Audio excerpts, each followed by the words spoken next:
అపర్ణ ఆడపులి. అగ్ని పరీక్షలో అపర్ణ గారికి జడ్జిమెంట్ కరెక్ట్గానే వచ్చిందా, లేకపోతే ఏమైనా బయాస్డ్గా చేశారా? సో ఒకసారి మనమైతే అనాలిసిస్ చేద్దాము. సో ఫస్ట్ లైఫ్లో స్ట్రగుల్స్ అనేవి అందరికీ కామన్ థింగే. ప్రతి ఒక్కళ్ళకి స్ట్రగుల్స్ ఉంటాయి, అది డిఫరెంట్ డిఫరెంట్ వేస్లో ఉంటాయి. ఆ స్ట్రగుల్స్లోంచి బయటికి వచ్చి లైఫ్లో ఏదైనా ఒక సక్సెస్ సాధించి వాళ్ళు ఒక ఇన్స్పిరేషనల్గా ఉంటే సో వాళ్ళని బిగ్ బాస్ టీమ్ అయితే పిక్ చేస్తుంది.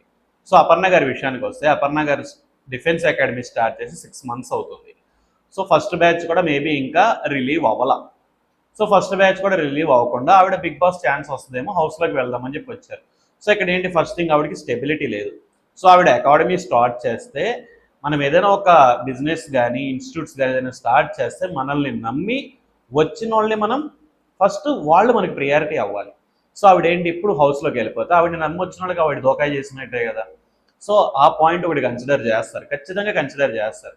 అండ్ ఒక ఇన్స్టిట్యూట్ స్టార్ట్ చేసేసి ఒక ఆవిడ దగ్గర నుంచి, ఆవిడ అకాడమీ నుంచి ఒక 10-20 ఎస్ఐస్ కానీ కానిస్టేబుల్స్ కానీ లోయర్ క్యాడర్లో ఉన్న వాళ్ళని ఆవిడ ప్లేస్ చేయగలిగి ఉండి, ప్లేస్ చేసిన తర్వాత ఇదే అగ్ని పరీక్ష స్టేజ్ మీదకి వచ్చుండుంటే ఖచ్చితంగా జడ్జిమెంట్ అయితే ఇలా అయితే ఉండేది కాదు. అండ్ నెక్స్ట్ ఆవిడ కాంపిటేటివ్ ఫీల్డ్లో ఉన్నప్పుడు ఫస్ట్ అటెంప్ట్లో ఖచ్చితంగా సక్సెస్ అనేది ఎవరికి రాదు, అది ఖచ్చితంగా ప్రిపేర్ అయి ఉండాలి.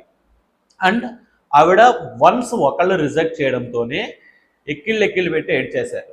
సో ఇలాంటి పాయింట్స్ని కూడా కన్సిడర్ చేస్తారు. ఆవిడ కనుక స్ట్రాంగ్గా కాన్ఫిడెంట్గా ఉండుంటే ఖచ్చితంగా ఒక గ్రీన్ అన్న వచ్చి మేబీ హోల్డ్లో ఉండి నెక్స్ట్ స్టెప్కి అయితే వెళ్ళేవాళ్ళని నాకు అనిపించింది.